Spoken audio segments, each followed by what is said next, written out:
Ashamaa harka fuune kabajamtootaa fi jaalatamtoota hordoftoota chaanaalii Oroo 360. Akkuma baratame guyyaa hadhaatis oduu gabaabduu takka qabadhee isiniif dhiyaadhee jira. Aga dhuma sagantaa kiyyaatti akkana wajjin turtan gamanumaan isin affeeraa. Warri chaanaalii kiyyaa haarawaa taatan subscribe gootanii akka gara chaanaalii kiyyaatti dabalamtanii fi akka share waliif gootanii oduu fi sagantaalee Oroo 360 irratti isiniif dabru ummata biraan akka geettan gamanumaan isin gaafadha. Hangafoota oduu. Dargaggoota sadii godina Baalee aanaa Harannaa Bulluq keessaa qabamanii mana hidhaa Hangeetu keessatti akka dararamaa jiran oduun nu bira gahee jira. Akkasuma golaalee Oromiyaa hunda keessatti ummata hawwalee fi manguddoota ijoollee dubartii fi dargaggoota hunda isaanii walitti qabanii ispoortii hojjechiisaa jiran kaayyoon isaan hojjechiisaa jiraniif maal akka ta'e keessa beektota irraa waan arganne qabnaa. Hanga dhuma sagantaa kiyyaatti akkana hordoftan gamanumaan isin affeera. Akkasumas godina addaa Oromiyaa magaalaa Galaan keessatti kan argamu warshaan huccuu jiinsii hodhaa cufamuuf akka deemu keessa beektonni nuuf himanii jiru. Amma oduu bal'inaan. Godina Baalee keessatti dargaggoota sadii maqaan isaanii tokkoffaa Ibraahim Amaan Roobee kan jedhamu godina Arsii Lixaa aanaa Hadaabbaa ganda Bubbisaa Basseetaatti kan dhalate, akkasumas Nuuraa Fayyisoo Budhii godina Arsii Lixaa aanaa Muneessaa ganda Coobbii keessatti kan dhalate, akkasumas Kamaal Sheek Jibriil godina Baalee aanaa Gaasaraa magaalaa Dambalitti kan dhalate. Dargaggoota tana humnaan dirqisiisanii poolisaa fi waraanni godina Harannaa Bulluq keessa jiru dirqiidhaan qabanii gara mana hidhaatti akka darbanii jiran keessa beektonni nuuf himanii jiru. Dargaggoon Ibraahim Amaan kan dhalate godina Arsii Lixaa aanaa Hadaabbaa ganda Bubbisaa Basseetaatti, bakki inni irraa qabame ganda Bulluq bakka Harsuuno jedhamu irraa yoo ta'u, akkasuma dargaggoonni kuuwwan lamaan Nuuraa fi dargaggoon Kamaal Sheek Jibriil bakki isaan irraa qabaman magaalaa Hangeetuutti dhiyaattee kan argamtu ganda Bakkaayyee jedhamuun kan beekamu irraa akka ta'e keessa beektonni nuuf himanii jiru.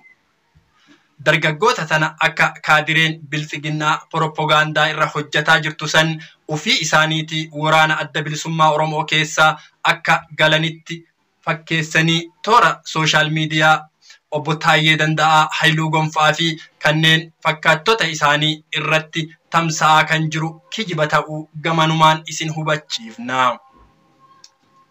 Fakkeenya dubbiin tun kijiba ta'uu isii wanti isinuu irraa hubachuu dandeettan dargaggoo Ibraahim Amaan Roobee tumaan fuula isaa akka caccabsanii jiran hundi keessanuu sooshaal miidiyaa kanarratti kan argaa turtanii fi harki poolisaa morma isaa qabee yeroo deemuun akka piikchara irratti mul'atu kanatti argaa jirtan.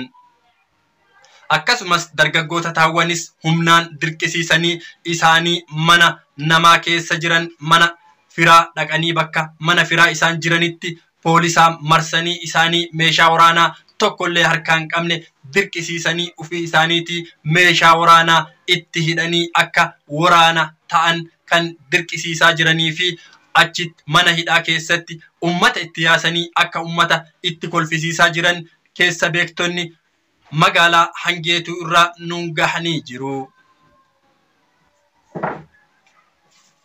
Oduun keenya kan itti aanu ummata bakka cufaa gayyaasanii ispoortii jedhanii ganamaan leenjisaa jiran hunda isaanii keessaa dargaggoota humna qabanii fi namoota waraanuu danda'an dirqiin gara mooraa waraanaatitti oofuudhaaf achi keessaa akka walitti maqaa isaanii sassaabatanii qopheeffataa jiran keessa beektonni nuuf himanii jiru. Guyyaa leenjichi xumurama irra gahetti dargaggoota humna qaban hunda isaanii dirqiidhaan akka gara adda waraanaatti oofuuf deeman keessa beektonni nuuf himanii jiru. akkasuma bakka leenjii waraanaa jedhamee ummata leenjifamaa jiru kanarraa riippoortii qaama olaanaa biltsiginnaatiif galu irratti komiin gugurdaan akka ka'aarus dhagahamaa jira. Komiin kun ammoo dargaggoota hin qabdan, dargaggoota leenjisaan jirtan, dargaggoonni isin keessa hin jirtu ummata umriin isaa ganna 60 hanga 70 ta'ee fi achii olii qofa riippoortiin isin nuuf dhiyeessitan faayidaa kan hin qabne jechuudhaan qaamolee leenjii gandarraa leenjifamtoota maqaa isaanii fi umrii isaanii fidanii gara godinaalee fi aanaaleetitti galchaa jiran akka mormiin guddaan kaabinoota olaanoo biltsiginnaa irraa itti ka'aa jiru keessa beektonni nuuf himanii jiru.